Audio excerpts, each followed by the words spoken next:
ఒంటరితనం అనేది ఒక వ్యక్తి జీవితంలో చాలా బాధని, విచారాన్ని కలగజేస్తుందన్న విషయం మనకి తెలిసినటువంటిదే. అయితే ఈ ఒంటరితనం ఎలా వస్తుంది మనిషికి?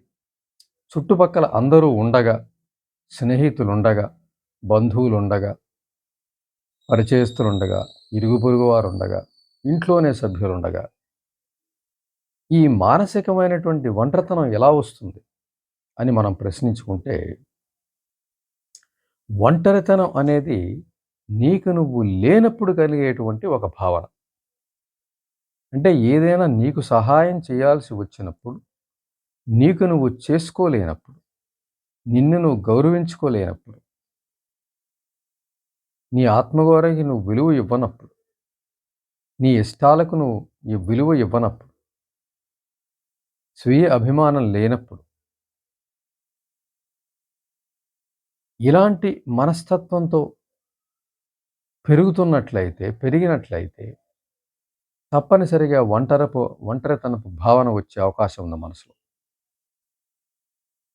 ఒంటరితనపు భావన వస్తుంది. ఎంచేతంటే వ్యక్తి తన నుంచి తను దూరం అయితే వచ్చేది ఈ ఒంటరితనం అని చెప్పుకోవచ్చు. అంటే ఎటువంటి కష్టంలోనైనా, ఎటువంటి నష్టంలోనైనా నీకు నువ్వు ఉన్నావని నీకు నువ్వు చెప్పగలిగితే, నీ మనసును నువ్వు నమ్మించగలిగితే ఒంటరితనం అనేది లేదు. నీకు నువ్వు ఉన్నావన్న ధైర్యం నువ్వు ఇవ్వలేని పక్షంలోనే ఈ ఒంటరితనం ఆవహించే అవకాశం ఉంది. అంటే నీకు నువ్వు కూడా లేనప్పుడు, నీకు ఎవరూ లేనప్పుడు కలిగేది ఒంటరితనం అని మనం సహజంగా అనుకుంటాం గానీ, నీకు నువ్వు కూడా లేనప్పుడు కలిగేదే అసలైన ఒంటరితనం. చాలా బాధాకరంగా ఉంటుంది. చాలా జీవితం పట్ల నిరాశని కలిగిస్తుంది. ఏ పని చేయబుద్ధి కాదు. ఏదో జీవితాన్ని దొర్లించడంలా కొనసాగుతూ ఉంటుంది. అది సరైనది కాదు. మనకి మనం మద్దతు ఇచ్చుకోలేనప్పుడు, మనల్ని మనం సపోర్ట్ చేసుకోలేనప్పుడు, మనల్ని మనం ఇష్టపడనప్పుడు, మన మాట మనం విన్నప్పుడు, మన ఇష్టాల్ని మనం గౌరవించనప్పుడు, తప్పనిసరిగా తీవ్రమైనటువంటి స్వీయ ద్వేషం ఏర్పడే అవకాశం ఉంది. స్వీయ ద్వేషం ఈ ఒంటరితనానికి దారితీసే అవకాశం కూడా ఉంది. ఈ ఒంటరితనం ఒక విధమైనటువంటి నిస్సహాయతకి దారితీసే అవకాశం ఉంది. వ్యక్తి తనలో తాను కుమిలిపోయే పరిస్థితి వస్తుంది. ఆ ఒంటరితనంలో ప్రపంచాన్ని, చుట్టుపక్కల వ్యక్తులందరినీ ద్వేషించే అవకాశం కూడా ఉంటుంది. అటువంటి స్థితి మానసికంగా చాలా భయంకరమైనటువంటి పరిస్థితి. శారీరకమైనటువంటి అసౌకర్యాలని లేదంటే జబ్బుల్ని ఏ వ్యక్తి స్వయంగా నయం చేసుకోలేడు. ఏ వ్యక్తి తను ప్రయత్నించి శరీరానికి వచ్చే జబ్బును నయం చేసుకోలేడు. దానికి వైద్యుడిని సంప్రదించాలి, మందులు వాడాలి, తద్వారా తగ్గించుకోవాలి. కానీ మనసుకి తనే వైద్యుడిగా పనిచేయగలడు. తనని మించిన వైద్యుడు లేడని చెప్పుకోవాలి. మానసికమైనటువంటి సమస్యలు ఏవైతే ఉన్నాయో వాటికి వ్యక్తే స్వయంగా వైద్యుడిగా మారాల్సి ఉంటుంది. అప్పుడే దానికి సరైన వైద్యం జరుగుతుంది. ఇంచేతంటే తనకి తను వైద్యం చేసుకోవాల్సింది తనే కాబట్టి.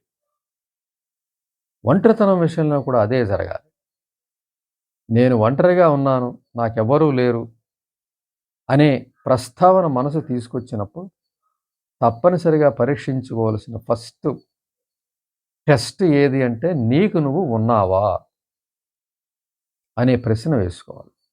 నీకు నువ్వు ఉన్నావా అంటే నీకు నువ్వు మద్దతుగా ఉన్నావా? ఎటువంటి కష్టంలోనైనా, నష్టంలోనైనా నీకు నువ్వు సహకారం అందిస్తున్నావా?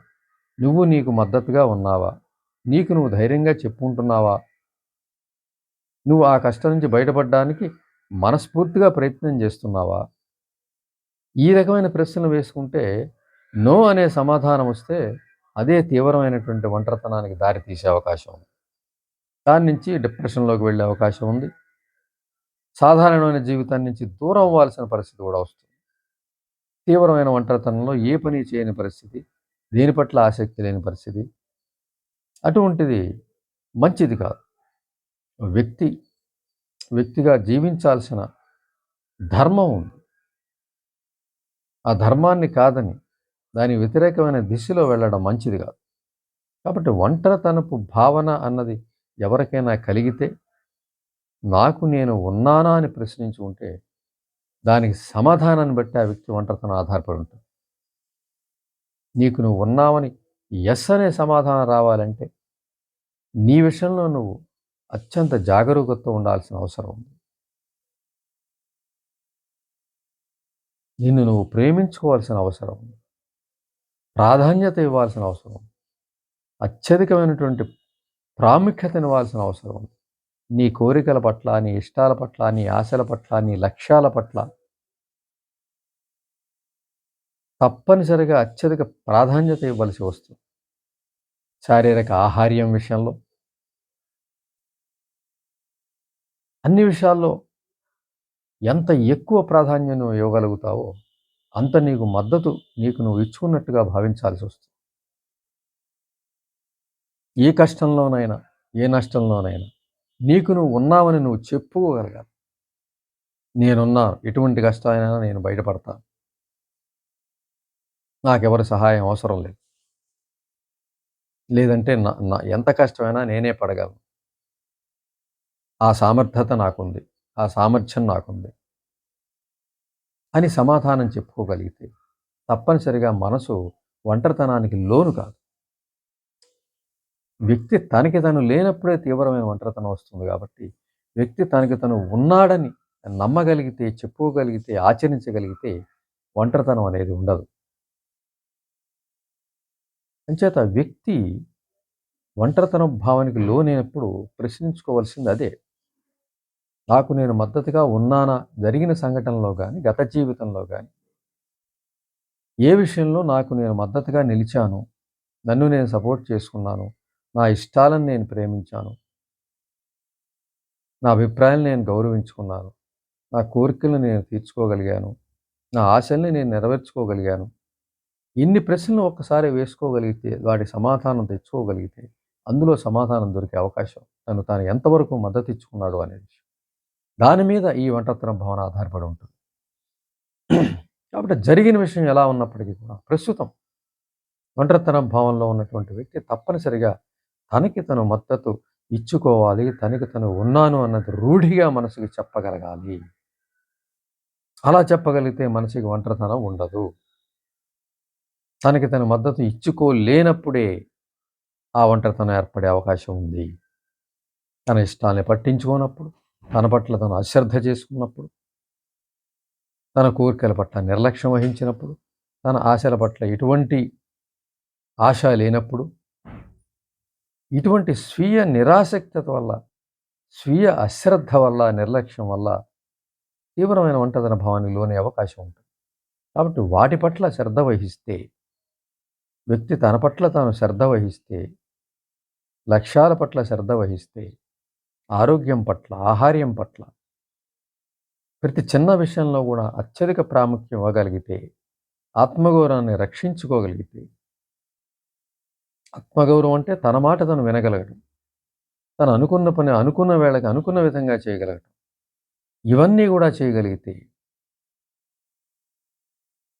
తప్పనిసరిగా ఒంటరితనం భావం నుంచి బయటపడచ్చు. బయటపడిన తర్వాత మరొక్కసారి ఒంటరితనానికి లోనే అవకాశం ఉండదు. అటువంటి మద్దతు తను ఇచ్చుకున్నప్పుడు, తనని తను లక్ష్యంగా చేసుకున్నప్పుడు, తనకి తను శ్రద్ధ తీసుకున్నప్పుడు, తనని తను ప్రేమించుకున్నప్పుడు, తన ఇష్టాల పట్ల గౌరవం పెంచుకున్నప్పుడు, తన అభిప్రాయాల పట్ల విలువ పెంచుకున్నప్పుడు ఎట్టి పరిస్థితుల్లో కూడా ఒంటరితనం వచ్చే అవకాశం లేదు. కాబట్టి వ్యక్తి యొక్క ఒంటరితనానికి మూల కారణమైనటువంటి తనకి తను ఉన్నాను